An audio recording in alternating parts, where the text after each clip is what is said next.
ভাবে নষ্ট করতে নেই, এটা তো একটা অন্যায়। এই, আমি টাকা দিয়ে পানি কিনে আমি নষ্ট করি না কি করি সেটা আমার ব্যক্তিগত ব্যাপার, তুই বলার কে?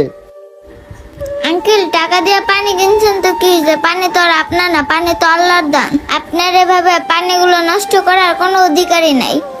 এই টোকারি বাচ্চা, তোর কাছ থেকে আমার নিতে শিখতে হবে কোনটা অন্যায় আর কোনটা ভালো, সেটা কি তোর কাছ থেকে শিখতে হবে আমার? হেই টোকাইয়ের বাচ্চা টোকাই, তোরা এখানে কি করতেছ? তোরা আমার কাস্টমার নষ্ট করতেছ, যা এখান থেকে যা।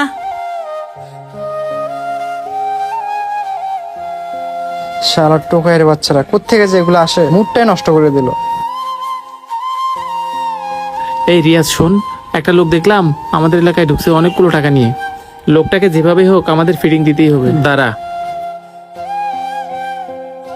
এখানে মরিচের গুঁড়া আছে, এই গুঁড়াগুলো চোখে দিয়ে টাকা আর মোবাইলটা নিয়ে ভাগবি। চিন্তা করিস না, কাজ হয়ে যাইব। যাক, আজকে তাহলে